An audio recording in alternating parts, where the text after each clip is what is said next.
My name is Jessica Couch. I'm a fashion technology expert, and I go to conferences and do research so that you don't have to. I just got back from the Ghana to the Moon conference, which is put on by Free Inspiration Reaching Everyone team. They're a nonprofit I've been supporting for the past 2 years, and they are working to put more STEM opportunities into Ghana. I spoke about blockchain, hosted a fashion technology workshop for the students, for which the students absolutely love. I'm going to tell you a few ways that the fashion industry is actually doing the worst possible things to Ghana, so stay tuned.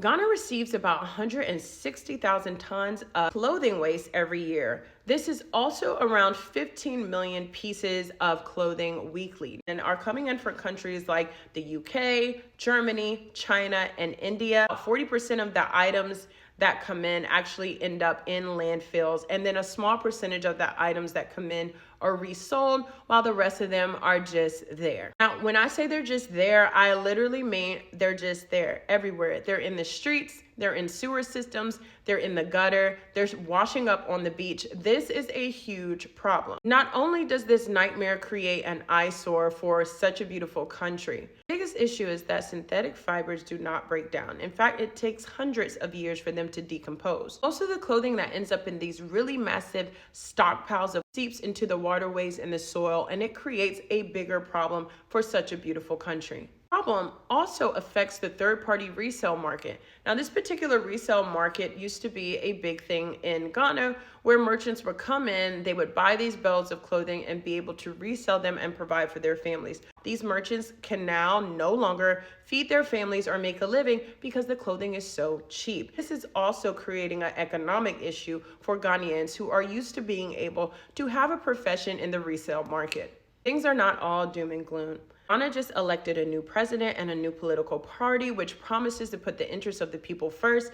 And one of the things that they plan on doing is helping with this ecological issue.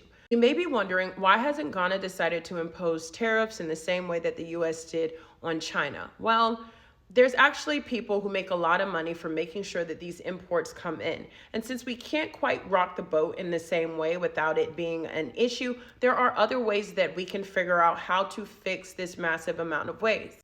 One of the ways that I propose is by using blockchain technology to identify the quality of items coming in. So high quality items that possess about 80 to 100% of natural fibers and fabrics go to the resale market so that they can have viable things to sell and make a living. For the other items that are more synthetic, they should go to another type of third party that takes the waste and turns it into something useful. There's a company that is taking fabric and apparel waste and turning it into bricks. And these bricks can be used to build homes and to build structures, amongst other things.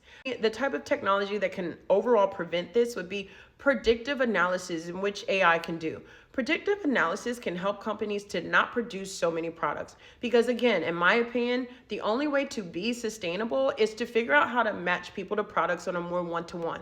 This means for every product that is made, there is a person in mind who is highly likely to buy it. My hope is to work with teams in Ghana now to figure out how do we not only slow down the amount of waste, but perhaps turn the existing waste into something viable. Through the nonprofit Free Inspiration Reaching Everyone, we were actually able to provide funding to a team of women who is helping to resolve the waste issue. Now, we believe that through waste mining, we can help to reduce ecological effects of the waste, as well as help educate people on how to properly dispose of that waste so that we can keep places beautiful. My update for today, please stay tuned. I'll make a longer video coming soon on our YouTube. So if you're interested in it, thank you so much.